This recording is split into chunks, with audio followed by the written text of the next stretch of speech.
মার্কিন president Donald ট্রাম্পের ঘনিষ্ঠজন ও বিশেষ দূত সার্জিও গোর বাংলাদেশ সফর শেষ করে ফিরে গেছেন। তার এই সফরকে ঘিরে কূটনৈতিক রাজনৈতিক মহলে চলছে নানান আলোচনা। সফরের আগে থেকে বাংলাদেশের সংবাদ মাধ্যমগুলোতে বলা হচ্ছিল, বাংলাদেশ ও যুক্তরাষ্ট্রের দ্বিপাক্ষিক সম্পর্কের বাইরে চীন ও ভারতের ইস্যু নিয়ে আলোচনা হতে পারে। সফরে এসে প্রথম বৈঠক শেষে বাংলাদেশের পররাষ্ট্রমন্ত্রী দাবি করেছিলেন, ভারত ও চীন নিয়ে যুক্তরাষ্ট্রের কোনো উদ্বেগ নেই।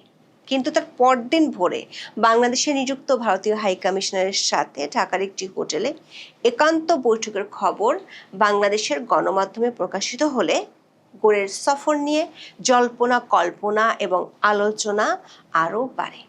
সবশেষ খবর হলো, এই বৈঠকের রেশ ঢাকা থেকে দিল্লি পর্যন্ত পৌঁছে গেছে। সার্জিও গোরের সাথে বৈঠকের পর ডাক পড়ায় ঢাকায় পূর্ব নির্ধারিত গলফ প্র্যাকটিস ফেলে তড়িঘড়ি করে দিল্লি ছুটেছেন মন্ত্রী পদমর্যাদার ভারতীয় হাই কমিশনার দীনেশ ত্রিবেদী। গোরের সাথে বৈঠকের পর দীনেশ ত্রিবেদী কেন দিল্লি ছুটে গেলেন এবং সেখানে গিয়ে কি আবারও গোরের সাথে কোনো বৈঠক আছে কিনা তা নিয়ে ঢাকা ও দিল্লির কূটনৈতিক মহলে নানা ধরনের আলোচনা চলছে। বিশেষ করে ভূ রাজনৈতিক ইস্যু হিসেবে চীন এবং বাংলাদেশের অভ্যন্তরীণ রাজনৈতিক ইস্যু হিসেবে আওয়ামী লীগ ও শেখ হাসিনার প্রত্যর্পণ নিয়ে যুক্তরাষ্ট্র ভারতের মধ্যে কোনো ধরনের সমঝোতা হচ্ছে কিনা তা নিয়ে নানামুখী আলোচনা হচ্ছে। এদিকে প্রধানমন্ত্রী তারেক রহমানের সাথে সার্জিও গোরের বৈঠকের পর বাংলাদেশ সরকারের পক্ষ থেকে যে বিবৃতি দেওয়া হয়েছে তাতে মার্কিন অর্থনৈতিক স্বার্থ, বিশেষ করে বিনিয়োগের কথাই বেশি উঠে এসেছে। তবে মার্কিন দূতাবাস থেকে দেওয়া বিজ্ঞপ্তিতে বলা হয়েছে, সার্জিও গোর তার সফরে যুক্তরাষ্ট্র বাংলাদেশ সম্পর্কের রাজনৈতিক এবং অর্থনৈতিক গতিশীলতা নিয়ে আলোচনা করেছেন। প্রশ্ন হলো, এই রাজনৈতিক গতিশীলতা বলতে আসলে কি বোঝানো হয়েছে? যদিও বাংলাদেশের পররাষ্ট্রমন্ত্রী খলিলুর রহমান সংবাদ ব্রিফিংয়ে দাবি করেছেন, চীন নিয়ে গোরের এই সফরে কোনো আলোচনাই হয়নি।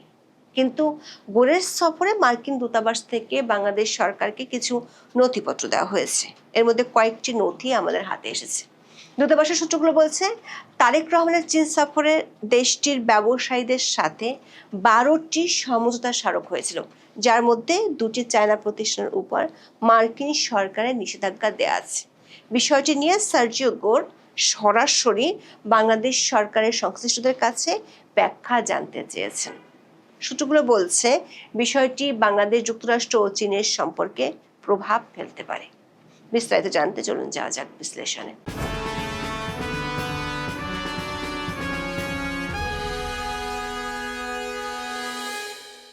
মার্কিন প্রেসিডেন্ট ডোনাল্ড ট্রাম্প তার ঘনিষ্ঠ বন্ধু সার্জিও গোরকে 2025 সালের অগস্টের শেষে ভারতে যুক্তরাষ্ট্র মিশনের দায়িত্বে পাঠিয়েছিলেন, সাথে দক্ষিণ ও মধ্য এশিয়ার বিশেষ দূত হিসেবে নিয়োগ দেন। দক্ষিণ এশিয়ার দেশগুলোর মধ্যে গোর এরই মধ্যে বেশ কয়েকটি দেশ সফর করে ফেলেছেন। গত জানুয়ারিতে নয়াদিল্লিতে যুক্তরাষ্ট্রের রাষ্ট্রদূতের দায়িত্ব নেওয়ার পর এই প্রথম বাংলাদেশ সফরে আসেন তিনি।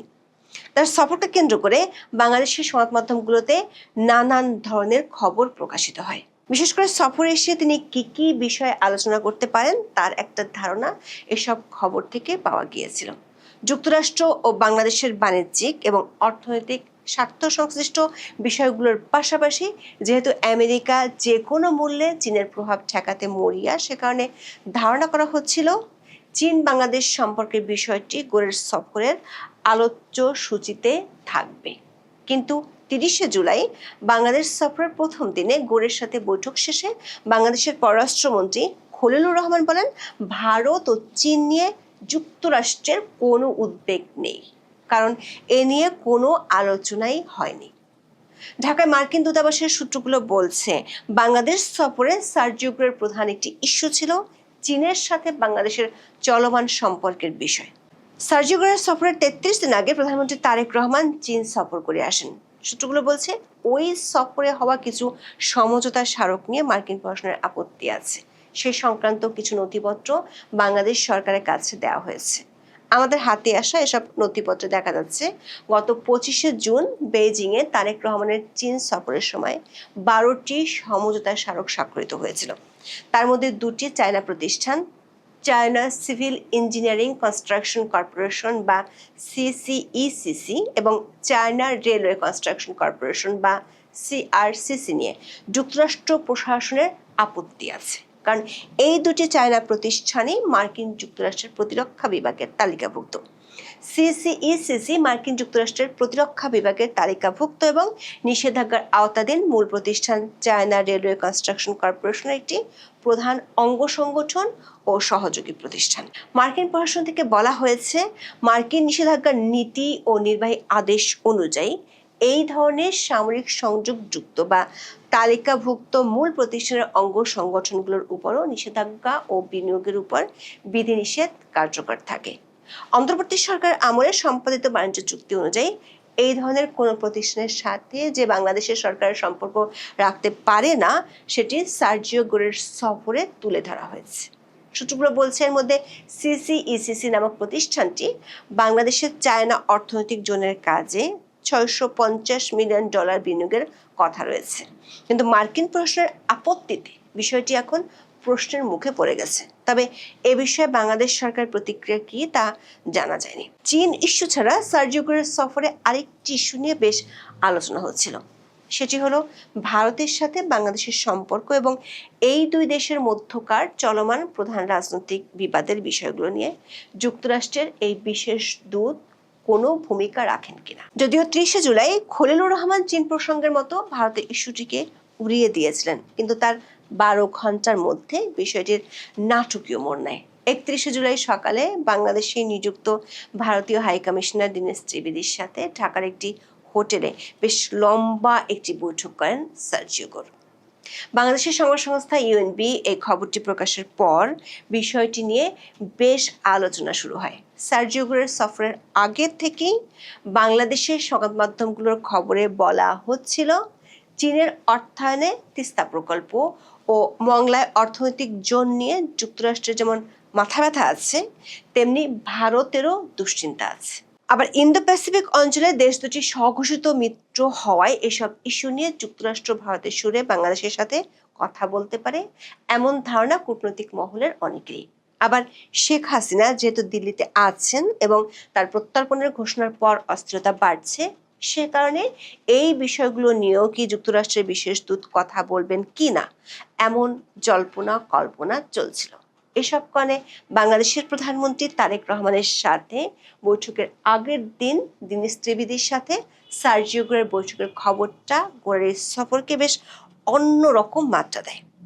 একাধিক ভারতীয় সংবাদ মাধ্যমের খবরে বলা হলো, সার্জিও গোরের সাথে বৈঠক শেষে তাড়াহুড়ো করে দিল্লি গিয়েছেন বাংলাদেশে নিযুক্ত ভারতীয় high commissioner Dinesh Trivedi. North east নিউজের খবরে বলা হয়েছে, 31 জুলাই সার্জিও গোর এবং দীনেশ ত্রিবেদীর 1.5 ঘন্টার দীর্ঘ বৈঠক হয়। তার কয়েক ঘন্টা পরে ভারতীয় হাইকমিশনার দেশের শীর্ষ নীতি নির্ধারকদের সাথে জরুরি আলোচনার জন্য নয়াদিল্লিতে উড়ে যান।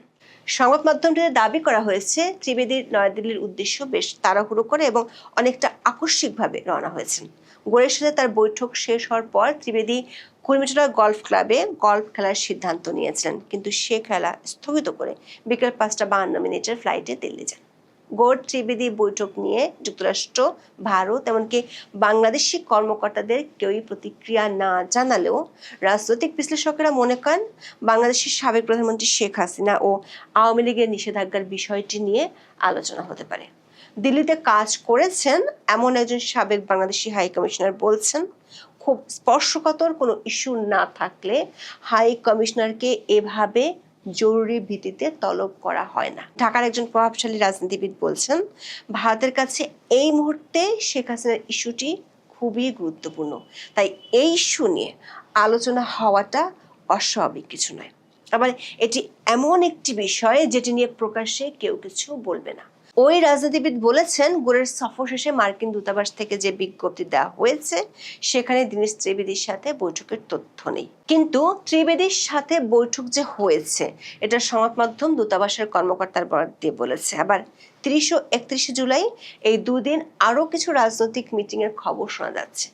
মার্কিন দূতাবাস তাদের বিজ্ঞপ্তিতে বাংলাদেশ সরকারের সাথে শুধু অর্থনৈতিক নয়, রাজনৈতিক সম্পর্কের কথা বলেছে। বিশ্লেষকদের ধারণা, এই রাজনৈতিক সম্পর্কের মধ্যে ইন্দো প্যাসিফিক অঞ্চলের বিষয়গুলো, বিশেষ করে মিত্র হিসেবে ভারতের সাথে সম্পর্কিত বিষয়গুলোর ইঙ্গিত পাওয়া যায়। দিল্লির কূটনৈতিক সূত্রগুলো বলছে, দীনেশ ত্রিবেদী 2রা আগস্ট বিকেলে বাংলাদেশের উদ্দেশ্যে দিল্লি থেকে রওনা দিবেন। তার আগে সকালে দিল্লির শীর্ষ নীতি নির্ধারকদের সাথে তার বৈঠক হওয়ার কথা রয়েছে। এদিকে সার্জিও কোর বাংলাদেশ সফরের কর্মসূচি শেষ করে 1 আগস্ট দিল্লি ফিরে গেছেন। একটি সূত্র থেকে দিল্লিতে 2রা আগস্ট ভারতীয় শীর্ষ কর্তৃপক্ষের সাথে তার বৈঠক হওয়ার কথা জানা গেলেও বিষয়টি নিয়ে নিশ্চিত হওয়া যায়নি। বিশ্লেষকরা মনে করেন, সার্জিও কোরের বাংলাদেশ সফরে ডিনার বাতিল করা, এরপর দীনেশ ত্রিবেদীর সাথে লম্বা বৈঠক, তারপর ত্রিবেদীর দিল্লিতে ছুটে যাওয়া, এসব খবরের বড় রকমের তাৎপর্য আছে। কারণ অন্য সময়ের মতো ভারত বাংলাদেশের সম্পর্ক এখন শুধু সীমান্ত বা পানি বন্টন সমস্যার মধ্যে বন্দী না। আনুষ্ঠানিকভাবে কোনো দেশ না বললেও এই মুহূর্তে এবং সামনের দিনগুলোতে শেখ হাসিনার প্রত্যর্পণ এবং আওয়ামী লীগের কার্যক্রমের উপর নিষেধাজ্ঞার ইস্যুটি ভারত বাংলাদেশ সম্পর্কে সবচেয়ে বড় ইস্যু হিসেবে প্রকাশ্যে রূপ পাবে। বিষয়টি গত নির্বাচনের আগেও পর্দার আড়ালে বড় রকমের ভূমিকা রেখেছিল। এখন আগামী ডিসেম্বরের মধ্যে শেখ হাসিনা দেশে ফেরার ঘোষণা দেয় বিষয়টি সামনে আরও জোরালো হবে। শেখ হাসিনার ফেরার ইস্যুটির সাথে শুধু ভারত বাংলাদেশের সম্পর্ক নয়, এর সাথে বাংলাদেশের অভ্যন্তরীণ রাজনীতি ও ভূ রাজনৈতিক অনেক পক্ষ জড়িত। এসব পক্ষের মধ্যে সমঝোতা করার জন্য মার্কিন যুক্তরাষ্ট্রের সবচেয়ে বড় ভূমিকা যে আছে, সেটি 24 আগস্টের পর থেকে ওপেন সিক্রেটের বিষয় হয়ে গেছে। এখন দেখার বিষয়, ভারত ও যুক্তরাষ্ট্র এসব ইস্যু নিয়ে কতটা সমন্বিতভাবে কাজ করে। এখন এই পর্যন্ত। সবাই ভালো থাকুন, সুস্থ থাকুন, নিরাপদে থাকুন। দেখা হবে আগামী পর্বে।